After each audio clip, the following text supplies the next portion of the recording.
Hi, and welcome to another episode of Hot Takes with me, the Silver Fox. Now, in the last video, I mentioned about Ian Murray giving his address to the Scottish Labour Conference and how he was going on about the Pretendy Embassies.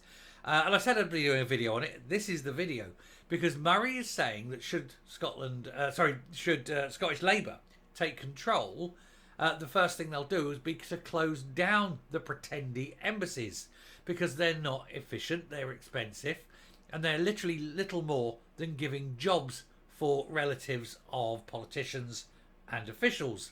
Nice little life at public expense in a place of their choosing. Said, but the British Embassy already exists and it can cover the jobs.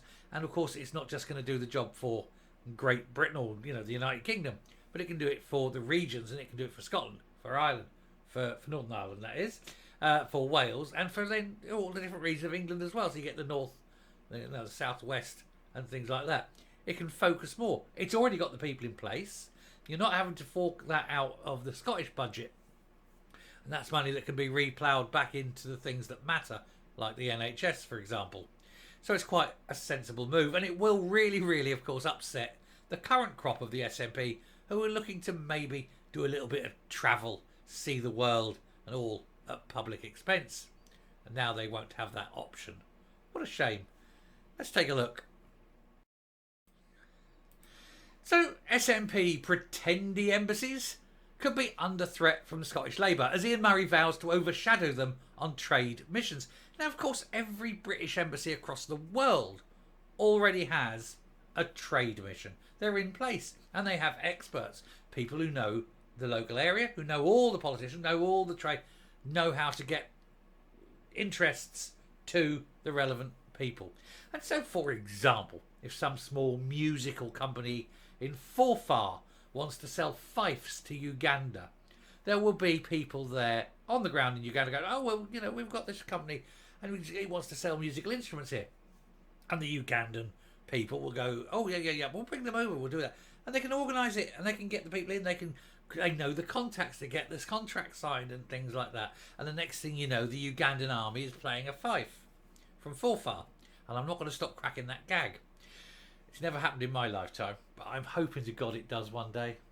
Anyway, the fact is, they're already there. You don't need a separate Scottish embassy when you've already got experts in the field. And of course, by using the existing British embassies, it's not coming out of the budget of the Scottish Parliament, and therefore that money can be ploughed back in to where it's needed, like education and the NHS and social care, etc. It does also slap in the face for the SNP, and should they ever, and hopefully never, but should they ever get control again, they'd have to start these things from scratch. But by that point, of course, the die will be cast, and it'll be a Westminster thing to say, no, you're not allowed to do it, we're not giving you that, we're not having that room or anything. So it'll never happen again. And of course it will stop the likes of Angus Robertson travelling the world first class, supping champagne and eating caviar at 30,000 feet. He likes that. He really, really does, doesn't he?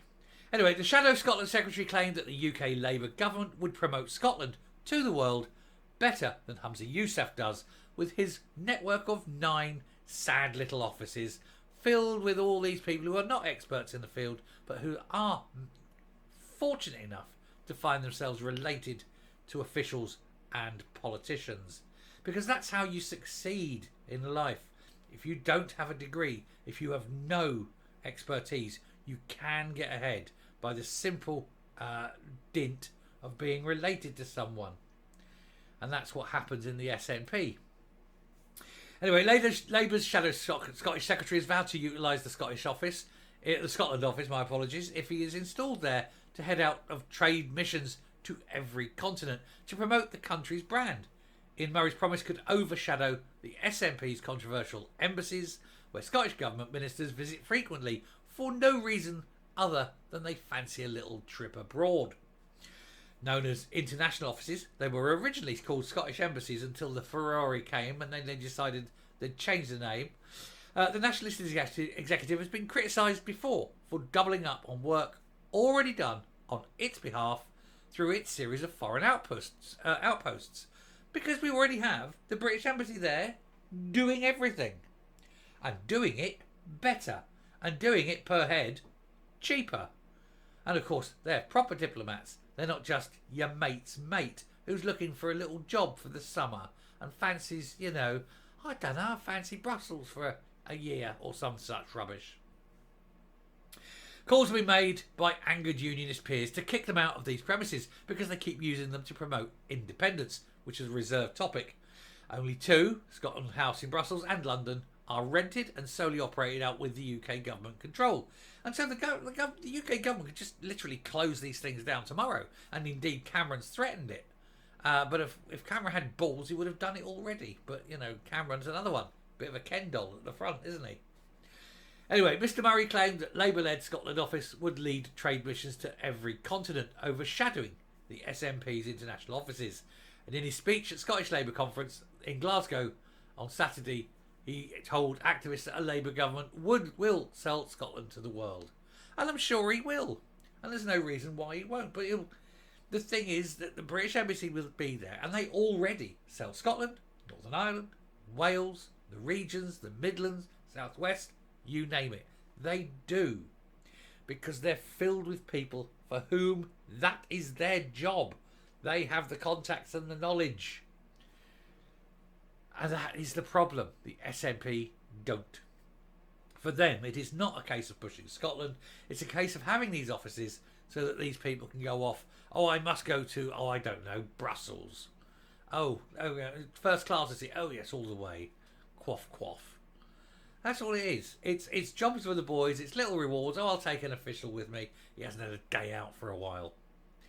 Anyway, the UK Tory government has repeatedly threatened to shut down the SNP's executives' international offices. Now, I'm going to say, the threats are no good unless you make good on them. So you can threaten all you like, but if you're not going to do it, it's pointless. Close them down. Don't threaten. Close it down. And this is due to accusations that the ministers refuse to abide by cross-governmental guidance. I'd just close it down anyway. So, look, no. Close it down. That's it. Done. Regardless. And when they go cry, I said, no, the job's being done by the British Embassy. Cry on. Anyway, it's due to the accusations that ministers refuse to abide by cross-governmental guidance, as I said. And this was shown when Angus Robertson chatted about independence and Brexit with foreign diplomats, for which he should never have done so. And indeed, that should be treated as a crime. I believe we need the Logan Act, or the British version of a Logan Act. And when anyone does that, it's treason. Hamza Yousaf refused to allow Foreign Office official into his meeting with the Icelandic Prime Minister and then held a summit with controversial Turkish President and mass murderer Erdogan without having an official present. Both of those should immediately have been censured and he should have been arrested and tried for treason. This has led to Foreign Secretary Lord Cameron rebuking him and threatening to take away the SNP's foreign privileges. Don't threaten. Do. Right? If you've got to do it, do it. Don't talk about it. Just do it. Show that you've got a spine. Show you've got balls, Cameron. Show you're capable of actually doing what you threaten. Otherwise, you're weak and you're pointless. I'm coming up. Now, I will say this. Hamza Yousaf is quite pig-headed when it comes to these foreign meetings. But I feel he needs to be warned. The last thing you need to be when David Cameron is around is pig-headed, because Cameron's got form on that one. Anyway, I shall stop there. Thank you very much for watching. Do please hit that subscribe button, ring the bell, leave a like, leave a comment, please share the video. And until next time, stay safe, stay well, and I will speak to you later. Bye.